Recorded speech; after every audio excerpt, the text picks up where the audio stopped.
It was 11:47 at night. I was sitting at my piano the way I always do when the world gets too loud inside my head, not playing anything specific, just touching the keys, letting my fingers remember things my brain was trying to forget. And then my phone lit up. I saw the name, Carter Whitfield. I want you to understand something. I am not a woman who freezes. I have performed in front of hundreds of people without my hands shaking. I have buried my father and still made it back to the stage the following week because my mother told me that grief does not cancel purpose. I have moved countries alone with 2 suitcases and a dream that had no guarantee attached to it. But I saw that name and I turned to stone. I stared at it for 47 seconds. I know because I counted.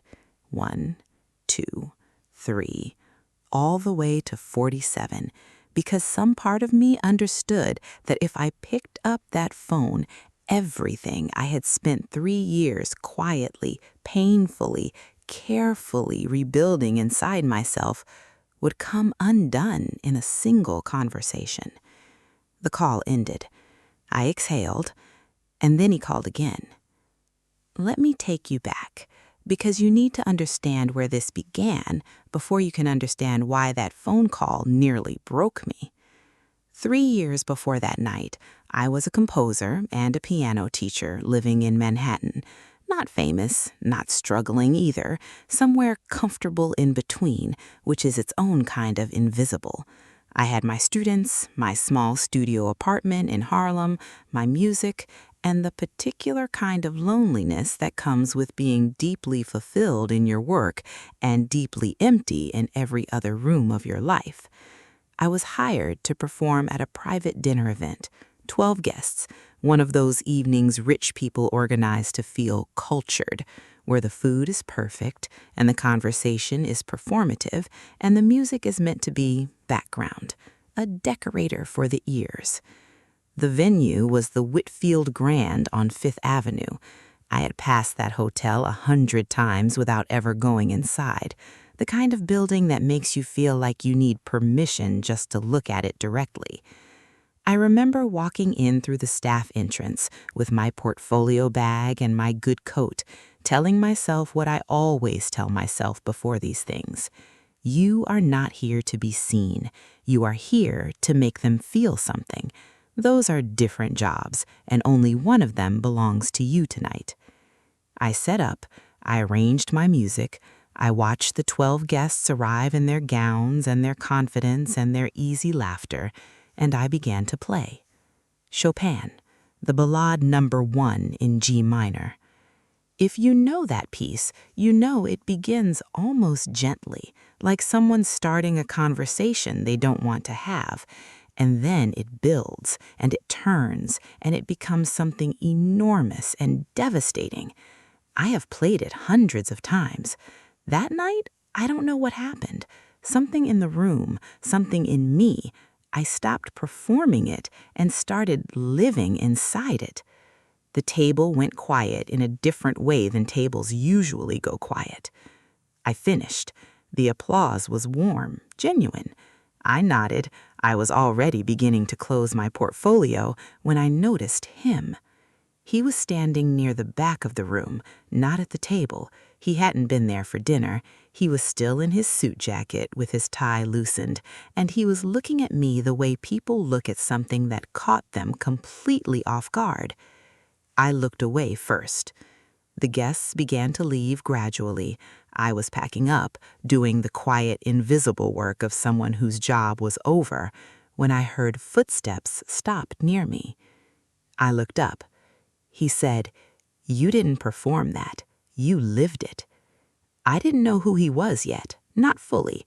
I knew the name on the building, but I had not connected it to this man standing in front of me with his hands in his pockets, looking almost uncertain. I said, "Thank you." He said, "I had a flight to catch at 9. It's almost 11. I didn't know what to say to that, so I said nothing. He asked if he could sit. not in an entitled way, in the way of someone who genuinely was not sure what they were doing, but couldn't seem to stop themselves. I said yes.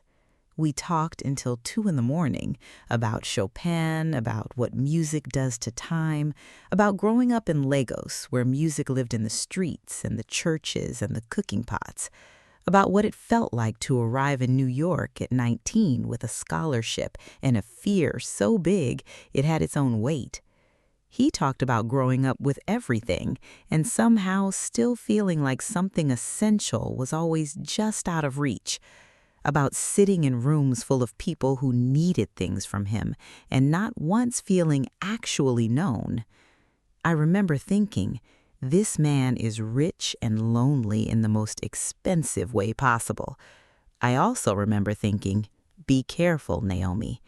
I did not listen to that second thought nearly enough. He started booking me for other events, always professional, always a fair rate, sometimes more than fair. There was nothing inappropriate, nothing that gave me concrete reason to raise my walls any higher than they already were. But then it was coffee after an event, just to debrief, he said. I said fine. Then it was a walk through Central Park because the evening was good and neither of us was ready to go home to our separate silences.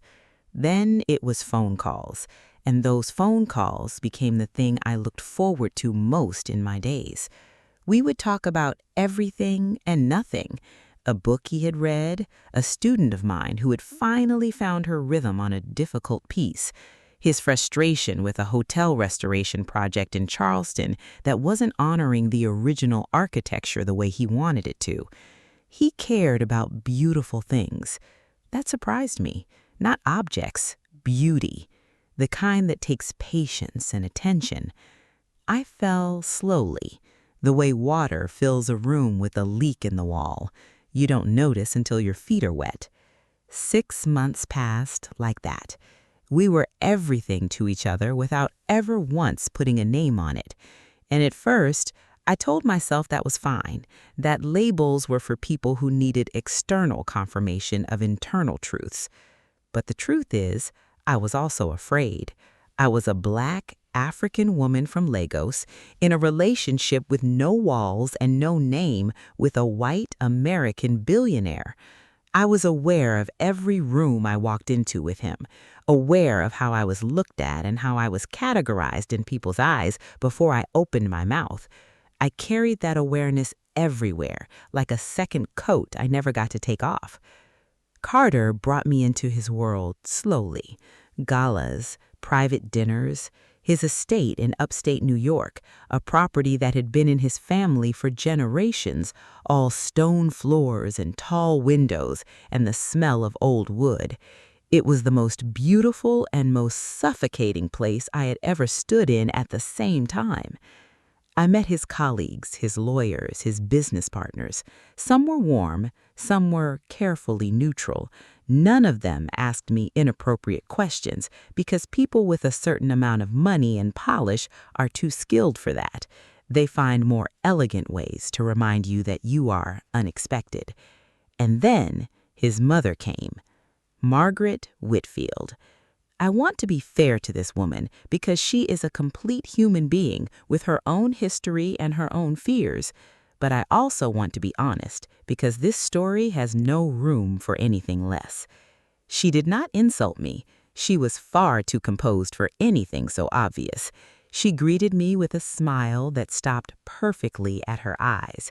She asked about my music with interest that felt rehearsed.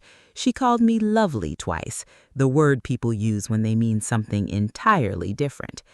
And when the three of us sat in the drawing room of that upstate estate, she spoke to Carter for 40 minutes about family business, property decisions, a cousin's upcoming wedding, and she spoke across me the way you speak across furniture that has been placed in an inconvenient location. Carter said nothing. He refilled my tea at one point. That was the most visible thing he did. I sat in that chair, and I was quiet, and I was dignified, and I was, for the first time in that relationship, completely clear on something I had been trying not to see. That night, after his mother had gone to her wing of the house and we were alone in the kitchen, I asked him. I said, "Carter, what are we doing? What am I to you?" He looked at me, and the man who had words for everything, who had kept me on the phone until 4 a.m. talking about the relationship between architecture and grief, had nothing. He reached across the counter and put his hand on mine. I looked at his hand. I felt everything I felt for him in that moment, and I pulled my hand back anyway. I said, "A hand isn't an answer." He didn't fight for words that night, and I didn't ask again. There are moments in relationships, I know you know this, where a silence becomes a wall. You can both see it being built in real time, and neither person picks up the hammer to stop it, and then one day it is simply finished, and you are standing on opposite sides of it, pretending it isn't there. That was ours. 2 months later, I received an offer from the Vienna Philharmonic Foundation, a composing residency. 1 year, full funding, the kind of offer that reorders your life. I took it. I told Carter professionally, clearly, without drama. I told him it was an extraordinary opportunity, which it was. I did not tell him that I was also running, that the offer had come at exactly the right moment for a woman who needed a reason to do something she couldn't quite do without one. He said he was proud of me. He said Vienna would be lucky to have me. He hugged me at the door of my apartment on the last night before I left and held on for 3 seconds longer than goodbye usually lasts. I memorized those 3 seconds on the flight. Vienna is a city that takes grief and turns it into architecture. Everything there is built to outlast the person who made it. I understood that city immediately. I worked harder than I had ever worked in my life. I was given a studio, a grand piano, access to the orchestra for workshops, and time, the most terrifying gift anyone can give a person who is trying not to think. But the music came anyway. Not despite everything, because of it. Every unspoken thing between Carter and me poured out through my hands. Every moment I had swallowed my questions. Every room I had walked into slightly smaller than I arrived. Every beautiful, real, genuine moment of connection we had shared. Every silence that should have been a sentence. I composed a full orchestral work in 9 months. I had never written anything at that scale before. It came out of me the way things come out of you when you stop managing yourself and just let the real thing through. I called it Unnamed. Carter wrote to me twice. He called many times. I let them go. Then came the letters. He sent 3, handwritten, which surprised me more than I admitted to myself. Carter Whitefield, the man who ran an empire from a phone, who managed properties across 2 continents, sat down and wrote to me with a pen on paper. I read every word of every letter. I answered none of them. The last letter said this, and I am not quoting him exactly because some things belong to the privacy of what was real between us, but he wrote that silence had changed for him since I left, that he had always been comfortable in quiet rooms, but now every quiet room reminded him of me, and so silence was no longer comfortable at all. He wrote that he understood he had failed at something important and that he was sorry, not for what had happened between us, but for what he had never said when the window for saying it was open. I read that letter 4 times. I put it in the bench of my practice piano in Vienna beneath a stack of sheet music. I did not throw it away. I could not. Unnamed premiered in December at the Vienna Concert House. The hall was full. The orchestra was extraordinary. I sat in the audience for my own premiere because the conductor wanted me to experience it as a listener, not a creator, just this once. I cannot describe what it felt like to hear every private thing I had felt turned into sound and played back to me in a room full of strangers who felt it too without knowing a single word of the story behind it. I cried once. Quickly, then I straightened up because my mother's voice lives in my spine. The residency ended. I came back to New York. I told myself I came back because New York was home, because my students were here, because my life was here. I said Carter's name to myself approximately 0 times during the decision-making process, which should have told me everything about how much space he still occupied in the rooms I wasn't looking at directly. I found an apartment in Brooklyn, smaller than my old place, but with better light and a wall big enough for my upright piano. I rebuilt my teaching studio, I took on new students, I had dinner with friends who had missed me and whose ordinary, loving presence reminded me that I was still a full person with a full life outside of one unnamed thing. 18 months passed. No contact. And then, 11:47 p.m., my piano, the phone, his name, 47 seconds, the second call. I answered. Naomi. His voice was the same, low and careful, like a man choosing every word from a short list of words he trusted. I said, Carter? A pause. Then I heard it. I knew immediately what he meant. I waited. He said someone had sent him a recording of the Vienna premiere. He didn't say who. He said he listened to it alone in his office after everyone had gone home, and he sat with it for a long time. He said he knew. He said, and I want you to feel how quiet his voice was when he said this, I knew it was about us, about what I didn't do. I understood the whole piece, not because I know music theory, because I know what I cost you. I was holding the phone with both hands by this point. I was standing in my Brooklyn kitchen at midnight in the dark, and I was holding my phone with both hands like it was something fragile. He said, I didn't call to ask anything from you, Naomi. I want you to know that first.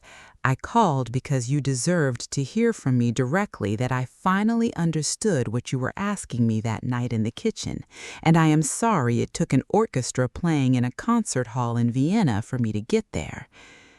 I didn't say anything for a long time. He waited. He was always good at waiting once he knew that waiting mattered. I finally said, How did it end? The recording. Did you listen to the whole thing? He said yes. I said, Then you know how I felt when I walked away. He said yes. Another silence. Then he said, Can I ask you one thing? Not for an answer tonight, just, will you think about it? I said, Ask. He said, Coffee. 1 hour. Let me say to your face what I should have said to your face 3 years ago. You don't have to bring anything to that table except yourself. I'm not asking for anything back. I just want to say it properly, to you, in person. I stood in my dark kitchen for so long that he said my name softly just once to check that I was still there. I said, I'll think about it. He said, That's everything. Thank you, Naomi. We hung up. I sat on my kitchen floor, not dramatically, I just slid down the cabinet slowly because my legs had made a quiet decision without informing the rest of me. I sat there for a while. I thought about it for 6 days. I want to be honest about that because I think women are sometimes told that knowing their own mind should be quick and certain. But real knowing, the kind that has your full self behind it, that takes time. It takes sitting with the uncomfortable questions instead of rushing past them. I thought about what I wanted, not what was romantic, not what made a good story, what I, Naomi Adeyemi, actually wanted for the life I was living and the woman I had worked hard to become. On the 7th morning, I texted him. I gave him a name of a cafe in Lower Manhattan, small, ordinary, nothing to do with his world or his name on anything, my choice of ground, my terms of arrival. He replied in under a minute, 1 word, tomorrow? I said yes. The morning I was getting ready, I moved slowly. I made my tea. I stood at my window and watched Brooklyn wake up the way it does, loudly, without apology. I chose my earrings carefully, which is something I do when I need to feel anchored to myself. Small gold hoops my mother sent me from Lagos. I put on my good coat. Before I left, I sat at my piano. I played the opening passage of Unnamed, just the first 2 minutes, the quiet part, the beginning before it becomes everything it becomes. It sounded different that morning. I noticed it immediately. Not in the notes, those were the same, in the weight behind them. Lighter, like something that had been waiting inside the music had finally exhaled. I took my bag and I left. He was already there when I arrived. I want to tell you about that because it mattered to me more than it should have, maybe. He was already there, and he was standing. He had stood up from his seat when he saw me come through the door. Not a performance, just a reflex. The kind of reflex that tells you something true about a person without them meaning to tell you anything at all. We sat. Coffee came. We wrapped our hands around our cups, and for a moment we simply looked at each other across a small, ordinary table and 3 years of distance. He spoke first. He said, "You were the most real thing in a life that had a lot of very expensive and very empty things in it. I want you to know that first." He said his silence had not been indifference. He said it had been fear, a specific kind of fear that belongs to men who have controlled everything for so long that the one thing they cannot control becomes the one thing they cannot face. He said loving me out loud would have required him to become someone more honest than he had ever needed to be, and he had chosen the comfort of the familiar over the courage of the true. He said, "I'm not asking you to receive that as an excuse. I'm asking you to receive it as the truth finally, from someone who owed it to you a long time ago." I listened to all of it. I did not rush him, and I did not fill the spaces between his sentences with reassurances he hadn't earned yet. When he finished, I held my coffee cup and I looked at him and I said, "I named the composition Unnamed because I was waiting for you to give it a name first. I kept that space open. I held that silence like it was temporary. I thought if I waited long enough and played beautifully enough and was patient enough, you would find your words." I paused. "I understand now that was never your job. The naming was always mine to do. I just wasn't ready to do it alone yet." He looked at me. His eyes were steady and full of something careful and human. We finished our coffee, slowly, without rushing toward anything or away from anything. We talked a little more. Ordinary things, the way you talk when the important things have already been said, and what's left is just the gentle territory of two people remembering how to be near each other. He walked me out. On the sidewalk, we stopped. The city moved around us the way cities do, completely indifferent to the small, enormous moments happening inside it. He looked at me. I looked at him. I reached out and I took his hand, both of them around his one. I held it for a moment, fully, warmly, without apology, and then I let go. I turned and I walked. I did not look back, not because I was being dramatic, but because I was looking forward, at the street ahead of me, at the people moving through their own stories, at the morning light doing what morning light does in New York when the city decides to be beautiful without warning. And walking there, with my mother's gold earrings and my good coat and 3 years of my own quiet survival living somewhere solid inside my chest, I said to myself what I will now say to you. I don't know what comes next. Maybe he and I find our way to something true and lasting and properly named this time. Maybe we don't. Maybe what happened in that cafe was its own complete thing, a door closed gently instead of slammed. I can live with either. What I cannot live without, what I will never again negotiate away, is the right to be fully seen, not across a room, not around a mother's silence, not in a relationship with no walls and no name, fully, clearly, out loud. Carter Whitfield heard my voice again after 3 years, and yes, every old feeling came back.